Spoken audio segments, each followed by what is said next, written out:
میں ڈھابے پہ مردہ دلی کے ساتھ بیٹھا چائے کا انتظار کر رہا تھا۔ دل عجیب بوجھل سا تھا اور چہرے پہ 12 بج رہے تھے۔ گاؤں کے ایک بابا جی میرے پاس آ کے بیٹھ جاتے ہیں اور کہتے ہیں، پتر خیر ہے، بڑا پریشان لگ رہا ہے۔ میں کمزور سی آواز میں کہتا ہوں کہ بس بابا جی کیا بتاؤں، گھر سے لڑ کر آیا ہوں۔ میری بیوی کو پتہ نہیں کیوں میری باتیں سمجھ ہی نہیں آتی۔ صحیح کہتے ہیں کہ عورت کی عقل اس کے گھٹنوں میں ہوتی ہے۔ بابا جی مسکرائے اور بولے، جاوے چلیا، تیرا بھی کوئی حال نہیں ہے۔ پر پتر، یہ جس نے مثال بنائی ہے نا کہ عورت کی عقل گھٹنوں میں ہوتی ہے، وہ خود کوئی پاگل ہی ہوگا۔ میں نے کہا، نہ بابا جی نہ، آپ نہیں جانتے ان عورتوں کو۔ بابا جی بولے، نہیں پتر، تو نہیں جانتا اصل میں عورت کو، عورت کی شان کو۔ یہ تو وہ ہے جس کے ساتھ رب اپنی محبت کو ملا رہا ہے۔ اتنے میں لڑکا چائے لے کر آ جاتا ہے اور میں چائے کی چسکی لے کر پھر بابا جی کی طرف متوجہ ہو جاتا ہوں۔ بابا جی اپنی چائے پرچ میں ڈال کر ٹھنڈی کرنے لگ جاتے ہیں۔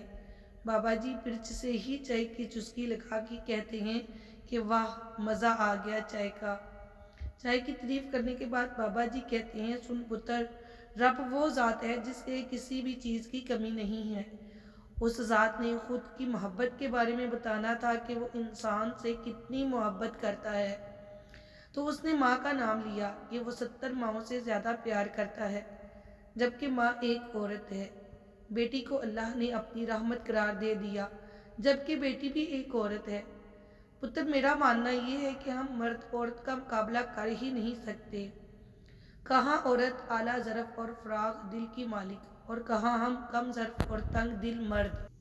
مجھے بابا جی کی باتیں اچھی لگنے لگ گئی تھی۔ بابا جی بولے کہ عورت ہی وہ ہستی ہے جس کے قدموں تلے جنت رکھ دی گئی۔ بس اسی بات سے ہی تو عورت کی شان کا اندازہ لگا لے۔ جب وہ آس سے ہوتی ہے تو اپنی پسند کی سب چیزیں چھوڑ دیتی ہے اپنی اولاد کے لیے۔ جب اولاد جنم دیتی ہے تو زندگی اور موت کی کشمکش میں ہوتی ہے۔ پتہ ہی نہیں ہوتا کہ جیے گی یا مر جائے گی۔ پتہ ہے پتر، 22 ہڈیاں بیک وقت ٹوٹنے کے جتنا درد سہتی ہے۔ ایک بچے کو جنم دیتے وقت اتنا درد کبھی محسوس بھی کیا ہے تم نے؟ میں بابا جی کی باتوں سے لاجواب ہوتا جا رہا تھا اور آج عورت کے اصل مقام کا پتہ چل رہا تھا مجھے۔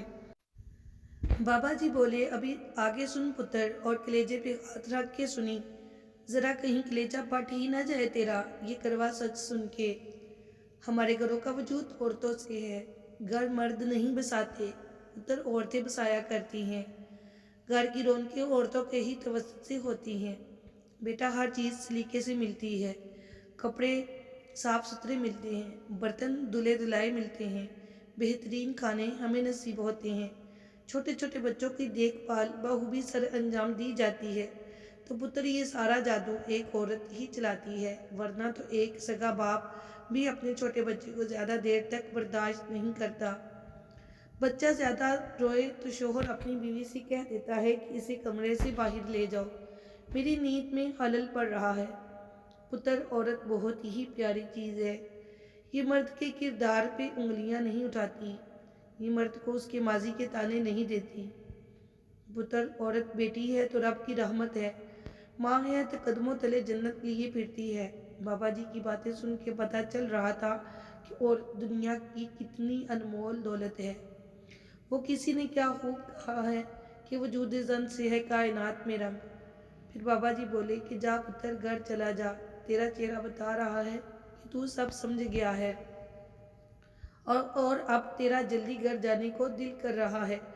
میں بابا جی کے قدموں میں بیٹھ گیا اور بابا جی کے ہاتھ چوم کے بولا کہ شکریہ بابا جی، آپ نے میری غلطی کو دیکھ کے کوئی سزا نہیں سنائی، بلکہ میری غلطی کو سدھارا اور احساس کروایا کہ میں غلط ہوں، مجھے سب کی عزت کرنی چاہیے۔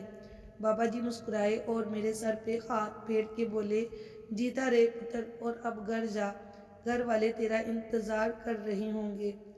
واپس گھر جاتے ہوئے میرے قدموں میں اعتماد تھا اور دل مطمئن تھا۔